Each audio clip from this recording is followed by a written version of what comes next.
Hello everyone, welcome back. कैसे हैं आप लोग? आशा करते हैं आप लोग बहुत अच्छे होंगे, घर पे होंगे और सेफ होंगे। डियर स्टूडेंट्स, आज के इस वीडियो में हम क्लास 12 मैथ्स के सिलेबस के बारे में डिस्कस करने वाले हैं।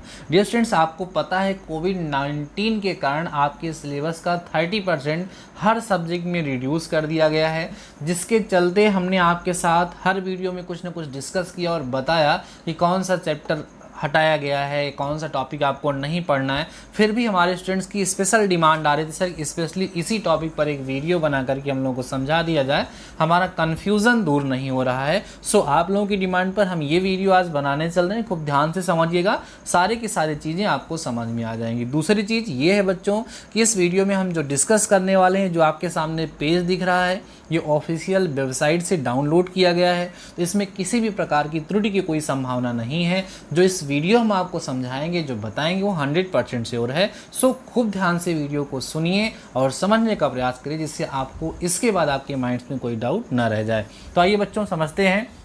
ऊपर आप देख पा रहे होंगे कक्षा 12 गणित केवल प्रश्न पत्र लिखा हुआ है। आपको बताएं बच्चों की क्लास 12 में 2 मैथ्स की बुक चलती हैं, आपको पता ही होगा, और वो दोनों की दोनों बुक इस वर्ष भी आपको लेनी पड़ेगी, क्योंकि उसमें से कुछ टॉपिक्स हटाए गए हैं जिनके बारे में हम यहाँ डिस्कस करने वाले हैं। डियर स्टूडेंट्स, ऊपर लिखा हुआ है कोविड-19 महामारी के कारण शैक्षिक सत्र 2020-21 में विद्यालयों में समय से पठन पाठन का कार्य न होने की स्थिति में सम्यक विचारोपरांत विषय विशेषज्ञों की समिति द्वारा निम्नवत 30% पाठ्यक्रम कम किए जाने की अनुशंसा की गई है। 30% सिलेबस अप्रॉक्सीमेटली आपका रिड्यूस किया गया है। तो सबसे पहले हम डिस्कस कर लेते हैं कौन कौन सा टॉपिक यहाँ पर हटाया गया है। तो सबसे पहला टॉपिक जो हटाया गया बच्चों, जो पहली यूनिट है हमारी, वो संबंध तथा फलन की है।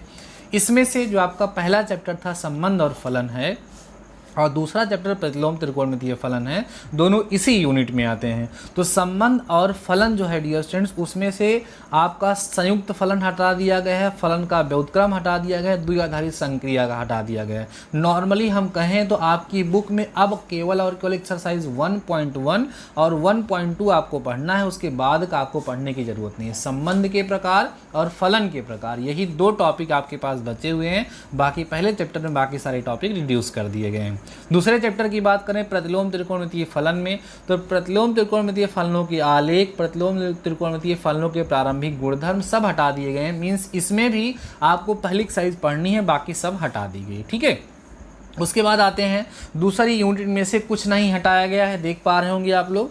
तीसरी यूनिट है बच्चों सततता तथा अवकलनीयता।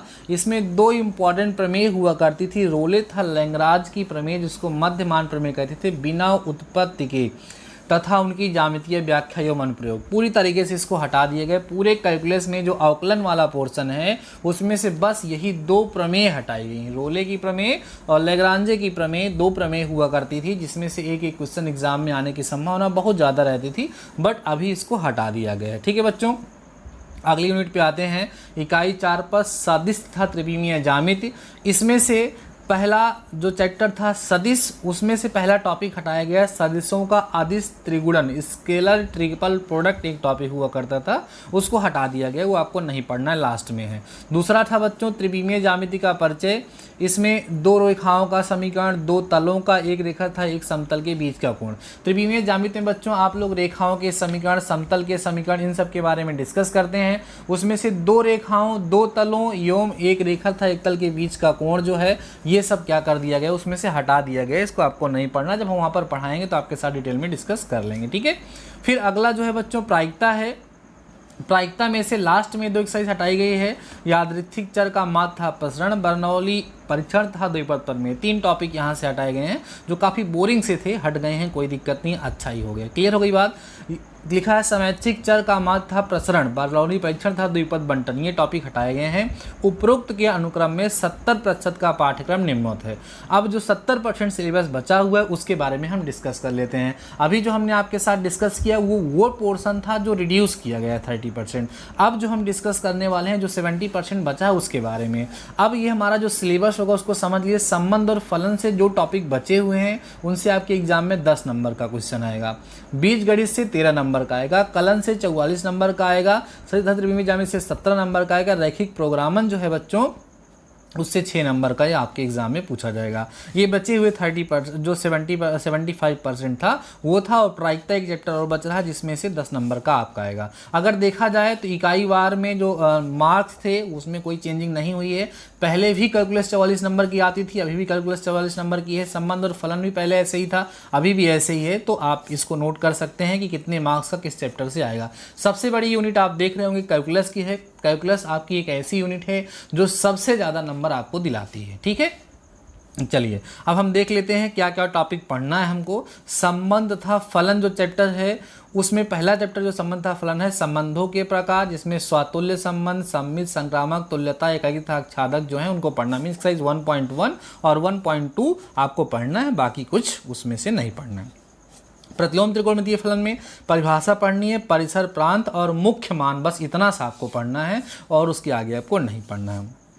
आप भी और साडिक में आपकी बुक में जितने भी कंसेप्ट दिए गए हैं सारे के सारे आपको पढ़ने हैं, उसमें से कुछ हटाया नहीं गया है। ठीक है बच्चों, आगे अभी हमने कैलकुलस में आपको बात करके बताया है कि पूरे कैलकुलस में केवल और केवल एक टॉपिक हटाया गया है, रोले की प्रमेय और लैग्रांजे की प्रमेय। बाकी अवकलन, समाकलन जितना था एनसीईआरटी की बुक में सब आपको पढ़ना है। ठीक है, आगे बढ़ लेते हैं। समाकलन की अनुप्रयोग वगैरह पूरा पढ़ना है, कुछ नहीं हटा गया। अवकल समीकरण पूरा पढ़ना है, सदिश में पूरा पढ़ना है। सदिश में वही एक टॉपिक आपका त्रिगुणन जो था, आदिश त्रिगुणन, वही हटाया गया, बाकी सारा पढ़ना है। तो ज्यामिति में जो पढ़ना है ये सब आपके सामने दिख रहा होगा। रैखिक प्रोग्रामन आपको जो पढ़ना है आपको दिख रहा होगा।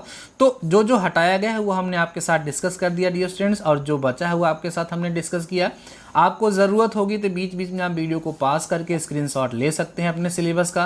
साथ ही साथ अगर आपके कोई माइंड में डाउट्स आते हैं देन आप हमारे साथ डिस्कस कर सकते हैं, उसको हम आपके साथ शेयर कर देंगे। देखो ये सिलेबस डियर स्टूडेंट जो हमने आपके साथ डिस्कस किया है ये 100% करेक्ट है, इसमें कोई डाउट आपके माइंड में नहीं होना चाहिए। और दूसरी बात ये है यार कि आप पहली बार क्लास 12th में स्टडी कर रहे हैं तो उतना अच्छे से आपको ये सब समझ में भी नहीं आएगा ना, क्योंकि ऐसा तो है नहीं कि आप एक बार पढ़ चुके हो, आपको पता है किस चैप्टर में कौन कौन सा टॉपिक था। तो वो हम पढ़ाते समय ही आपको बताते रहेंगे कि ये टॉपिक पहले था अब नहीं है वगैरह वगैरह। और देखा जाए तो 30% केवल नाम का हटा हुआ है, बहुत ज़्यादा कुछ हटा नहीं हुआ है। आप ये मान के चलिए कि आपको 100% सिलेबस कवर करना, क्योंकि आगे चल के आपको कॉम्पिटिशन की प्रिपरेशन भी तो करनी है। बातें समझ में आ रही है? तो ठीक है बच्चों, आशा करते हैं कि आपको आपका सिलेबस कंप्लीट तरीके से समझ में आ गया होगा, कहीं आपके माइंड में कोई डाउट नहीं हो रहा होगा। तो अगर आपके माइंड में कोई डाउट है तो हमारे साथ बोल दीजिएगा। बाकी बच्चों आज के इस वीडियो में बस इतना ही। तब तक के लिए शानदार रहिए, मस्त रहिए और पढ़ते ज़रूर रहिए। मिलते हैं नेक्स्ट वीडियो के साथ, तब तक अपना ख्याल रखिए।